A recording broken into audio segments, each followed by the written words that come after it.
Good morning, good afternoon, good evening, friends. Kevin sir back from Personal Tutor, Standard 7th History playlist आप लोग देख रहे हैं. Chapter है 18th Century Political Formations. Topic जो आज हम डिस्कस करने वाले हैं that is the old Mughal provinces, जिसमें थर्ड प्रोविंस आपकी किताब में जो लिख रखी है that is Bengal. Now friends, Bengal province की शुरुआत मुर्शीद कुली खान साहब के एडवेंट से होता है. इन्होंने लगभग एक नायब के तौर पे अपनी नवाबी की शुरुआत करी थी. To make it simple, he was actually a subordinate to the subedar. He was never himself appointed a governor. लेकिन बंगाल के जो वीक एडमिनिस्ट्रेटिव हालात थे, जो वीक पॉलिटिकल सिस्टम था, जो इकोनॉमी चरमरा रही थी, गरीबी थी, उसमें इनको बहुत इजीली चांस मिल गया था to take over the things. Delhi में मुगलिया सल्तनत वीकेंड हो रही थी.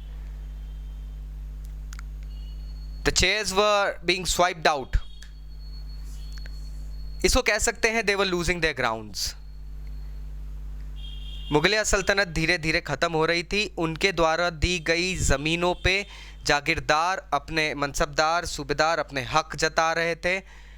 बंगाल में जो पर्सन थे जिन्हें प्रोविंस दी गई थी, he wasn't that competent enough कि वो मुगलिया सल्तनत से अलग होके खुद की एक रियासत बना लें. लेकिन मुर्शीद कुली खान, इन्होंने एक नायब, तहसीलदार जैसे होते हैं, एक नायब से उठ के बंगाल का नवाब बनने का सफ़र बहुत इजीली तय कर लिया था.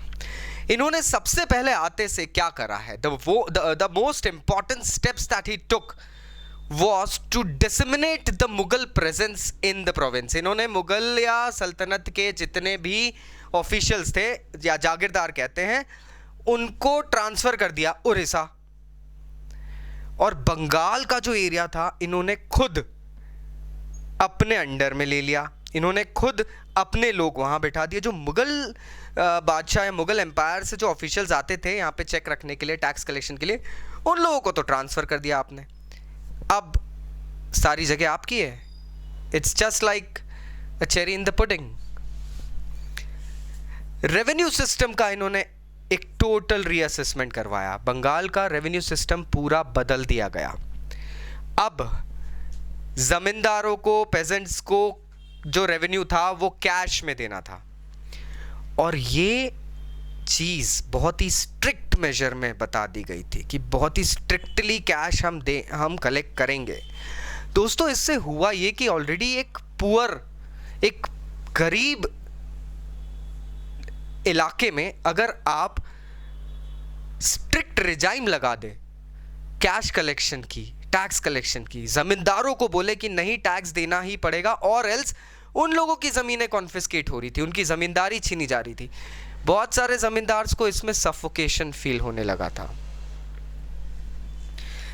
ज़मींदारी सफोकेट होने लगी थी, लोगों ने ज़मींदारी छोड़ना शुरू करी थी. सारी ज़मीनें अब मुर्शीद कुली खान के अंडर आने लगी थी. इनफैक्ट अब ज़मींदारों को मनी लेंडर्स, जिनके बारे में आपने अवध में भी पढ़ा है, मनी लेंडर्स और लोकल बैंकर्स से पैसा लेके अपने लोन चुकाने पड़ रहे थे.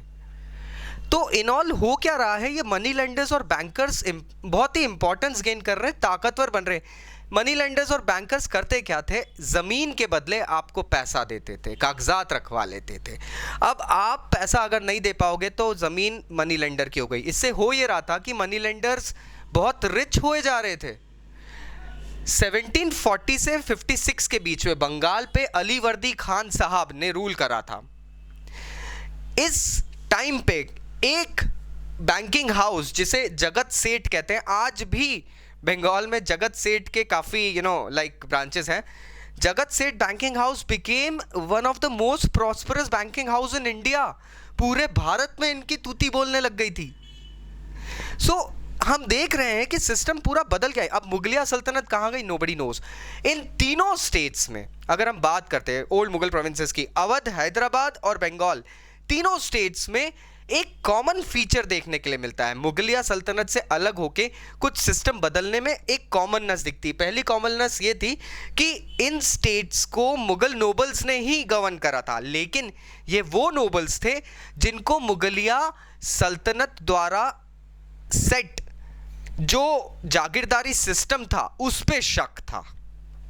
दे did not ever coincide with the jagirdari system implied by the Mughals, क्योंकि इनको ये लगता था कि कहीं ना कहीं ये जागीरदार टैक्स का पैसा अपने पास दबा लेते हैं, इसलिए डायरेक्ट रेवेन्यू करेंगे। डायरेक्ट रेवेन्यू की बात करते हैं तो यहाँ सेकंड कॉमन फीचर आता है टैक्सेशन की, जो रिजाइन थी। इन लोगों ने क्या करा था, जो मुगल ऑफिशियल्स टैक्स कलेक्ट करने के लिए अपॉइंट किए गए थे उन लोगों को दरकिनार कर दिया। They were sided off and revenue farmers से डायरेक्ट रेवेन्यू कलेक्शन शुरू कर दिया गया था दोस्तों। This system was known as ijaradari. And finally हम एक कॉमननेस देखते हैं तीनों स्टेट्स में। फाइनेंसर्स, जो फाइनेंशियल इंडिविजुअल्स, जो फाइनेंसिंग करने वाले इंडिविजुअल्स थे, उनकी प्रेजेंस तीनों स्टेट्स में बढ़ने लग गई थी, जैसे कि बैंकर्स और मर्चेंट्स। तीनों स्टेट्स में कहीं ना कहीं जमीन, कहते हैं जर जमीन, ये चीजें बैंकर्स और फाइनेंशियल मर्चेंट्स के हाथ में ज्यादा जाने लगी थी। मुगलिया सल्तनत की जमीनें अब प्राइवेट बैंकर्स, रिच मर्चेंट्स, इनकी होने लग गई थी। So I hope now you got the topic. Still अगर कोई डाउट्स है नीचे कमेंट बॉक्स से कमेंट करना मत भूलना। Thank you very much, take care, bye bye.